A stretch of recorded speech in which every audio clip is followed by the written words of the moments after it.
నేనుండేది నెల్లూరు జిల్లా కోవూరు మండలము. అయితే నాకు 2½ ఇయర్ బ్యాక్ హైదరాబాద్‌లో జాబ్ రావడం జరిగింది. అది కూడా డిజిటల్ మార్కెటింగ్‌లో. మా అమ్మ వాళ్ళకి జాబ్ చేసుకుంటానని చెప్పి హైదరాబాద్ రావడం జరిగింది. అది కూడా 2½ ఇయర్ బ్యాక్. అయితే 2½ సంవత్సరం కిందట నేను హైదరాబాద్ వస్తే ఇక్కడ ఐటీలో నేను చేసే కంపెనీలో ఒక అబ్బాయి పరిచయం అవ్వడం జరిగింది. అబ్బాయి పేరు వచ్చి తిరునగరి రామకృష్ణ. అబ్బాయి ఉండేది వచ్చి శ్రీకాకుళం జిల్లా పలాస వజ్రపు కొత్తూరు అక్కుపల్లి డిస్టిక్. అయితే అబ్బాయికి నాకు పరిచయం అవడంతో మాకు స్నేహం కాస్త ప్రేమగా మారింది. మా ప్రేమ విషయం నేను మా అమ్మ మా నాన్నకి చెప్పి అంగీకరించడం, మా అమ్మ మా నాన్నకి చెప్పి మా అమ్మ మా నాన్న పర్మిషన్ తీసుకొని ప్రేమించడం జరిగింది. అబ్బాయి ప్రేమని మా అమ్మ మా నాన్న వాళ్ళు యాక్సెప్ట్ చేయడంతోనే నేను అబ్బాయిని ప్రేమించడం జరిగింది. అయితే అబ్బాయి నేను కలిసి 2½ ఇయర్ మా ప్రేమ అనేది సంతోషంగానే ముందుకి వెళ్ళడం జరిగింది. అయితే మాకు ఎలాంటి డిస్టర్బెన్స్ లేకుండా మంచిగా మూవ్ ఆన్ అవడంతో మా బాండింగ్ అనేది ఇంకా గట్టిగా అవడంతో నేను ఏంటంటే అబ్బాయిని మా పేరెంట్స్ నమ్మడం చెందడం, సరే అబ్బాయి పెళ్లి చేసుకుంటాడు కదా అనేసి గట్టిగా నమ్మడంతో ముందుకు వెళ్ళడం జరిగింది. అయితే అబ్బాయి 3 నెలల్లో ఇంకా పెళ్లి చేసుకుంటాడు అనగా నా దగ్గర 2 లక్షల డబ్బులు, మా నాన్న అప్పు చేసి ఇంకో 2 లక్షల డబ్బులు, మా నాన్న స్కూటీ ఒకటి 30,000 రూపాయల ఫోను, మా నాన్నది 2 సవర్ల చైను, ఒక సవర ఉంగరం తీసుకోవడం జరిగింది. అయితే ఇదంతా కట్నం కిందగా తీసుకునేసి వాళ్ళ అమ్మగారికి మేము 6 months బ్యాక్ మా ప్రేమ విషయం చెప్పాము. వాళ్ళ అమ్మగారి పేరు వచ్చి తిరునగరి నీలవేణి గారు. అయితే వాళ్ళ అమ్మతో మాట్లాడటం జరిగింది. వాళ్ళ అమ్మగారు వచ్చి మా ప్రేమకి అంగీకరిస్తే నేను అబ్బాయి వచ్చి 1½ ఇయర్ వరకు అంటే 6 months వరకు ఇక్కడ సనత్ నగర్ డిమార్ట్ లైన్ ఉదయనగర్ కాలనీలో రెంట్ హౌస్ లో ఉంటున్నాము. అంటే అబ్బాయి నేను కలిసి 6 months వరకు సహజీవనం చేయడం జరిగింది. అంటే అబ్బాయి నన్ను 6 months వరకు శారీరకంగా వాడుకోవడం జరిగింది.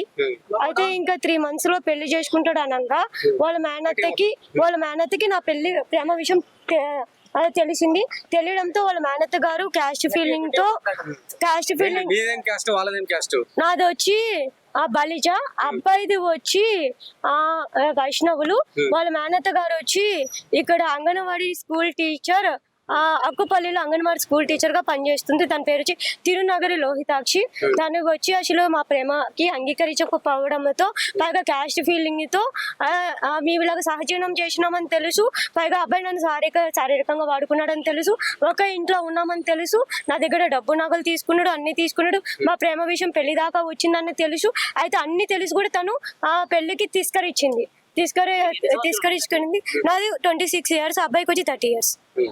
కమ్యూనిటీ రీజన్ ఇప్పుడు ఒప్పుకోవడానికి కమ్యూనిటీ రీజన్ అనే విషయం పక్కన పెడితే ఎన్ని లక్షలు మోసం చేశారు? 10 lakhs వరకు మోసం చేశాడు. డబ్బు నగలు మొత్తం కలిగి ప్రూఫ్స్ అన్ని నా దగ్గర ఉన్నాయి.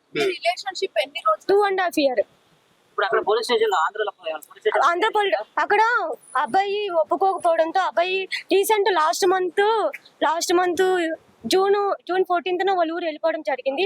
వాళ్ళ ఊరు వెళ్ళిపోయి ఫోన్ స్విచ్ ఆఫ్ అయిపోయింది. అబ్బాయిది స్విచ్ ఆఫ్ అయిపోవడంతో సరేలే ఇంకా అక్కడ ఏమైనా ఇష్యూస్ వచ్చాయేమో అని నేను సైలెంట్ గా ఉన్నాను. ఒక 10 days ఆఫ్టర్ వాళ్ళ మేనత్త వాళ్ళ ఊరు పెద్ద మనుషులతో మమ్మల్ని ఆ ఊరికి పిలిపించడం జరిగింది. అయితే సరే పిలిపిస్తున్నారు కదా, పెళ్లి సంబంధం మాట్లాడతాను, ఏం జరిగింది, అసలు ఏంటి పరిస్థితి, మా అబ్బాయి నీకు ఎలా పరిచయం, ఏంటి, ఎక్కడ పరిచయం, ఎన్ని నెలలు నీతో సహజీవనం చేసిండు, ఎన్ని నెలలు ఉన్నాడు, ఇవన్నీ అడిగి నాకు న్యాయం చేస్తానని చెప్పి ఆ ఊరికి పిలిపించి, అయితే ఆ ఊరికి మా అమ్మని మా చుట్టాలని తీసుకొని వెళ్ళడం జరిగింది. అయితే ఆ ఊరు ఆమె పిలిపించి అక్కడ రైతు భరోసా కేంద్రంలో మీటింగ్ పెట్టింది. తను అక్కుపల్లిలో రైతు భరోసా కేంద్రంలో మీటింగ్ పెట్టడంతో అబ్బాయి అక్కడికి వచ్చాడు, వాళ్ళ చుట్టాలు వచ్చారు. ఆమె ఏం చేసిందంటే ఆ ఊరు పెద్ద మనుషుల ద్వారా నన్ను అమ్మని కొట్టి పంపించడం జరిగింది. అంటే పెళ్లికి తీసుకొచ్చి వాళ్ళ మేనత్త కాదు లోహితాక్షి, ఆ ఊరు పెద్ద మనుషుల ద్వారా, ఆ ఊర్లో ఎవరో పెద్ద మనుషులు ఉంటారో నాకైతే తెలీదు, వాళ్ళ చేత కొట్టి పంపిస్తే నేను ఏం చేశానంటే అక్కడ పలాస పోలీస్ స్టేషన్ కంప్లైంట్ ఇవ్వడం జరిగింది. పలాసలో వజ్రపు కొత్తూరు పోలీస్ స్టేషన్. అప్పటికప్పటికే వెళ్ళి మేము నెల్లూరు నుంచి వచ్చామండి, మాకు అబ్బాయి హైదరాబాద్ లో పరిచయము, హైదరాబాద్ లో నన్ను ఇక్కడ ప్రేమించి పెళ్లి చేసుకుంటానని చెప్పి ఇలాగా ఇక్కడ అబ్బాయి ఉండేది పలాస కాబట్టి ఇక్కడికి వచ్చి మేము కంప్లైంట్ ఇవ్వడం జరిగింది. అబ్బాయి వాళ్ళ మేనత్త గారు ఇలాగ మమ్మల్ని కొట్టించడంతో మేము ఇక్కడ పలాసకు వచ్చి కంప్లైంట్ ఇవ్వడం జరిగింది. అంటే పలాస వాళ్ళు కంప్లైంట్ తీసుకోలేదు, వజ్రపు పోలీస్ స్టేషన్ వాళ్ళు కంప్లైంట్ తీసుకోలేదు. ఎందుకు తీసుకోలేదంటే నాది నెల్లూరు, ఇక్కడ మేము ప్రేమించుకొని సహజీవనం మొత్తం చేసింది హైదరాబాద్. అయితే పెళ్లి కావాలి. అయితే ఆ అబ్బాయి వచ్చి నెల్లూరుకి వెళ్ళి పోలీస్ వాళ్ళు కంప్లైంట్ ఇవ్వమన్నారు. మేము అక్కడి నుంచి వచ్చి నెల్లూరుకి వచ్చి కంప్లైంట్ ఇవ్వడం జరిగింది. Nellore Kovur police station complaint ఇవ్వడం జరిగింది. పోలీస్ స్టేషన్ దగ్గర 20 days తిరిగాను, 25 days తిరిగాను. 25 days తిరిగితే నాకు ఎటువంటి న్యాయం జరగలేదు. నేను కంప్లైంట్ లెటర్ రాసిచ్చాను, అబ్బాయి ఇట్లా వెళ్ళిపోయాడు అనేసి. అయితే అబ్బాయిది పలసా కాబట్టి మేము తీసుకొచ్చి నీకు ఎటువంటి న్యాయం చేయలేము అని పోలీస్ వాళ్ళు చెప్పారు. నేను 10 days వాళ్ళ చుట్టూ తిరిగాను.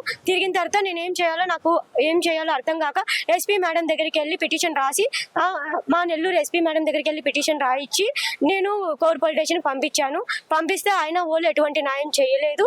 పైగా నేను మా ఊరు MLA Prashanti madam, Nellore MLA madam Prashanti madam దగ్గర నుంచి కాల్ చేపించి మాట్లాడిచ్చాను. కోవూరు సిఎస్ఆర్ పేరు వచ్చి సుధాకర్ రెడ్డి సార్, కోవూరు సిఏ. ఆ సిఎస్ఆర్కి ఫోన్ చేయడం జరిగింది.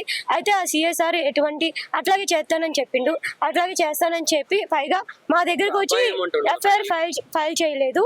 అయితే అబ్బాయి వచ్చి 10 days బ్యాక్ నాకు కాంటాక్ట్లోకి వచ్చాడు. కాంటాక్ట్లోకి వచ్చిన తర్వాత నేను ఏంటంటే ఇలాగా నిన్ను ప్రేమించాను, పెళ్లి చేసుకున్నాను, నీ దగ్గర డబ్బులు తీసుకున్నాను, కానీ నేను ఎటువంటి సహాయం అయితే చేయలేను.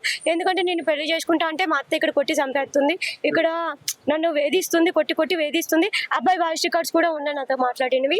కొట్టి వేధిస్తుంది, చేస్తుంది, చెందుతుంది. ఇలాగా నా వల్ల అయితే కాదు, ఇలాగా మా అమ్మని నన్ను ఇద్దరిని టార్చర్ చేస్తుంది. నేనైతే నీకు ఎటువంటి న్యాయం చేయలేను. నా దగ్గర నుంచి అయితే నువ్వు ప్రేమకి పెళ్లికి అలాంటి హోప్స్ అయితే పెట్టుకోవద్దు అంటున్నాను. నేను డిగ్రీ వరకు చదువుకున్నాను, అబ్బాయి వచ్చి ఎంటెక్ చదువుకున్నాడు. అయితే అబ్బాయి పేరు వచ్చి తిరునాగ రామకృష్ణ. అయితే నాకు ఏంటంటే ఇప్పుడు అబ్బాయి లాస్ట్ అండ్ ఫైనల్ గా పెళ్లి చేసుకుని అంటున్నాడు. నన్ను శారీరకంగా వాడుకున్నాడు. నేను అబ్బాయి కోసం సూసైడ్ అటెంప్ట్ చేసుకున్నాను. బొద్దింకలు పొడి తాగి సచ్చి బతికాను నేను మొన్న. అయితే ఈ మధ్యలో మేము కలిసే ఉన్నాం. అంటే అబ్బాయి పెళ్లి చేసుకుంటాడు లేక అప్పుల బాధ తట్టుకోలేక ఏం చేయాలో తెలియక నేను ఒక ఆడపిల్లని, ఇంట్లో పొరుగు పోయింది. మాకు అక్కడ ఊరు మొత్తం తెలుసు వాడు పెళ్లి చేసుకుంటానన్న విషయం. మళ్ళీ మా రిలేటివ్స్ కి తెలుసు, అందరికి తెలుసు. ఇప్పుడు చేసుకోకపోతే నా జీవితం ఏంటి, ఎవరు చేసుకుంటాడు? ఒక ఊరితో తిరిగానని మా ఊరు మొత్తానికి తెలిసిపోయింది. ఒక ఆడపిల్లని నా జీవితం మీద ముద్రపడింది అన్న బాధతో నేను సూసైడ్ అటెంప్ట్ చేసుకున్నాను. చేసుకున్న తర్వాత కూడా అబ్బాయి పెళ్లి చేసుకుంటాను ఒప్పుకున్నాడు. ఎస్ఎన్ నగర్ పోలీస్ స్టేషన్ లో 2 months బ్యాక్ ఒప్పుకున్నాడు. రాసి సంతకం పెట్టుకున్న తర్వాత సరేలే అబ్బాయి పెళ్లి చేసుకుంటాడు కదా అనేసి. అయితే ఇదంతా అయిన తర్వాత కూడా మేము ఇక్కడ సనత్ నగర్ డిమార్ట్ దగ్గర ఉదయనగర్ కాలనీలో రెంట్ హౌస్ లో ఫైనల్ గా ఏం చెప్పదలుచుకున్నారు? ఆ అబ్బాయి తరపు నుంచి అయినా సరే, మీ తరపు నుంచి అయినా సరే ఏం చెప్తారు? ఇప్పుడు ఏంటంటే నాకు ఎటువంటి న్యాయం జరగలేదు కాబట్టి అబ్బాయి నన్ను శారీరకంగా వాడుకున్నాడు. కాబట్టి ప్రెగ్నెన్సీ ఏమైనా వస్తే నా సిచ్యువేషన్ ఏంటి, నా లైఫ్ ఏంటి, మధ్యలో నా లైఫ్ పోతుంది.